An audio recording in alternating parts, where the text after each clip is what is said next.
Mais il a été démontré ici par une photo. Lorsqu'une des victimes est apparue ici et il dit qu'on l'a fait monter dans une pick-up dans laquelle était M. Claude Pivy. Ils l'ont amené jusqu'à Bomboli. En le traînant au sol, il était encore là. On a vu ces jours beaucoup de questions et M. le procureur a fait la démonstration dans son ordinateur en zoomant la personne qui était arrêtée. Et tout le monde a vu que c'était Claude Pivy. Qu'en dites-vous? Comme moi, je n'ai pas vu la photo, j'étais dans le box des accusés. Je n'ai pas fait assez de temps au terrain. S'il est venu là-bas, je ne l'ai pas vu. S'il est venu après nous, ça, je ne peux pas témoigner ça. Mais moi, personnellement, je parle de Marcel. Marcel n'a pas vu Claude Pivy. Monsieur Cécile Raphaël, Monsieur Paul Mansa qui l'avocat, ils étaient tous au stade. Je ne les ai pas vus, ils sont partis. Colonel Goumou était au stade. Je n'ai pas vu Goumou, je les connais. C'est ici, moi, j'ai connu Goumou. C'est à la maison, c'est ici, il est revenu là que je l'ai vu. Monsieur Tchegoro était au stade. Tout ceci, lui, je l'ai vu. Tous ceci sont de la garde parallèle. Ils n'étaient pas de l'armée régulière. Mais vous dites, vous pensez que être garde parallèle n'est pas être l'armée régulière? Ou bien c'est des mercenaires? Non. Moi, je ne sais pas. Vous-même, vous avez dit, lorsqu'on a dit, parlant des recrues de Kaléa, quelqu'un les avait appelés ici comme milices. Vous avez dit qu'ils ne sont pas des milices. Ce sont des soldats guinéens qui ont été recrutés là-bas. Et vous nous parlez de garde parallèle. Mais comment vous pouvez nous expliquer le terme garde parallèle pour qu'on soit convaincu? J'ai déjà donné cette définition plusieurs fois. Je ne reviens plus sur ça. Et je ne sais pas comment vous voulez définir à votre manière. Est-ce que vous-même, vous ne faisiez pas partie de la garde parallèle? J'ai déjà répondu ça. Je n'ai plus de réponse pour ça. Merci, M. Marcel. Nous allons continuer. Alors, puisque ceux qui sont venus au stade étaient coiffés également de bérets rouges, n'est-ce pas? Ce n'est pas tous. Certains parmi eux étaient coiffés de bérets rouges.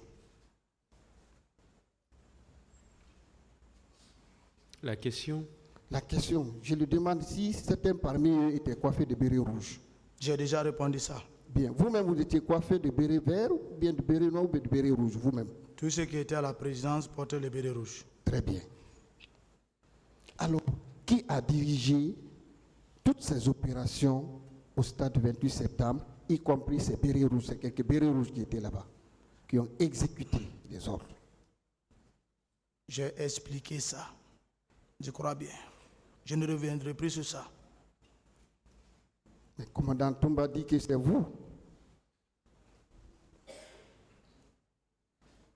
Qu'en dites-vous? J'ai plus de commentaires sur ces questions. Bien.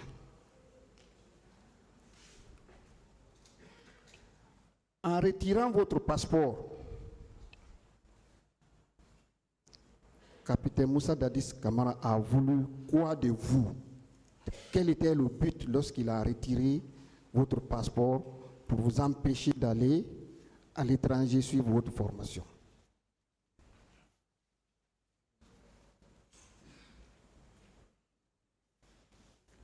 Ce n'est même pas le jour du pouvoir que cela s'est manifesté à son sein. C'est avant même les événements du pouvoir. Lui-même, il ne voulait pas que je parte pour son intérêt personnel. Quel était cet intérêt-là? Je voulais savoir le but, là, le but. Oh, je ne connais pas ça, mais il m'a retiré mon passeport de rester. Il n'était ni président. Quelle autorité il avait pour vous retirer ce passeport pendant que vous avez déjà la bourse, vous êtes admis?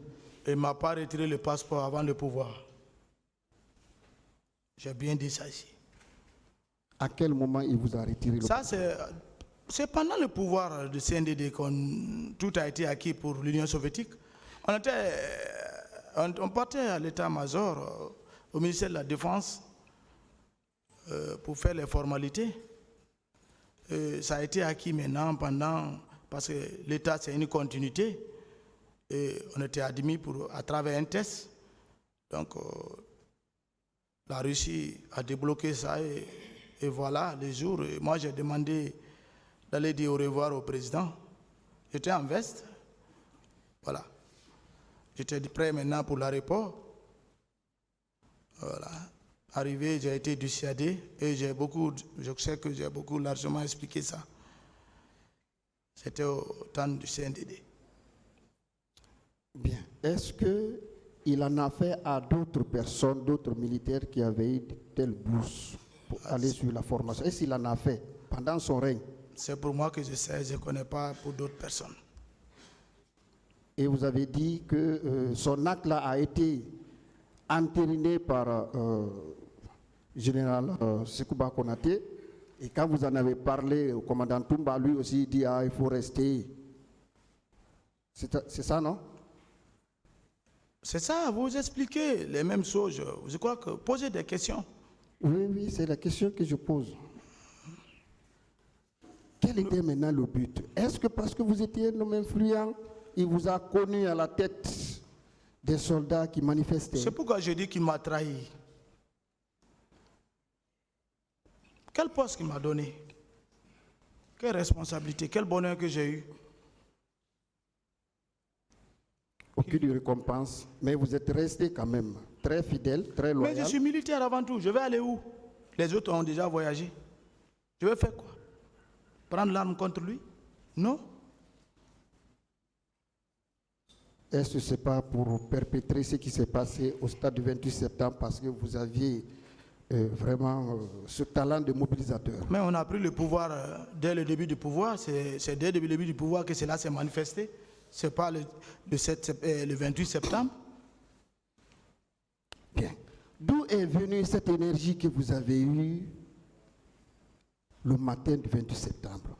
D'autant plus que, juste presque avant même une semaine, vous aviez eu un accident.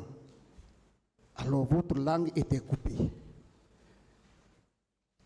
Même la veille, le 27, pour même assister à la manifestation des parents, il a fallu que le commandant Toumba vienne vous forcer parce que vous étiez malade.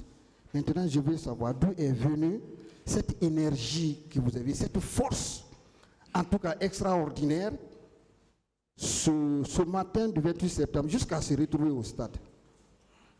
Il faut qu'on demande à Dieu pour ça. C'est Dieu qui donne la force. C'est Dieu qui guérit. Vous ne prenez pas quelque chose qui essaie un peu dénaturer votre conscience? Habituellement. Je ne sais pas où vous voulez aller. Là où je vais aller, c'est parce que tout simplement, vous avez eu cette force extraordinaire ces jours. C'est selon vous, cette force extraordinaire. Oui, vous êtes venu jusque, d'abord vous êtes habillé, votre papa même était malade, vous l'avez déclaré ici. Vous êtes habillé, le laissé malade, vous-même vous étiez malade, mais vous avez même pris la grenade. Vous êtes habillé en bon soldat et venir au stade. Et vous avez poursuivi même des convois au niveau de la clinique jusqu'à l'état-major. C'est pour cela que je pose la question, d'où est venue cette force? Il faut être militaire pour être adapté au service militaire. On est formé pour ça.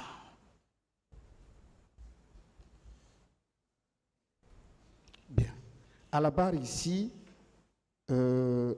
certains des co-accusés vous ont appelé neveu de Dadis. Et ils sont même allés jusqu'à dire bébé hollandais. Ça, c'est pour vraiment magnifier les belles relations qui étaient entre vous et capitaine Dadis. Qu'en dites-vous? On a tellement expliqué ça. Vous voulez qu'on parle d'autres choses que vous voulez qu'on dise? Moi, je suis Thomas, ma mère est Thomas.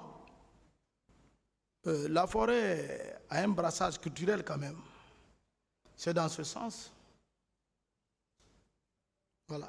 Bébé hollandais, ça signifie quoi? Vous dites?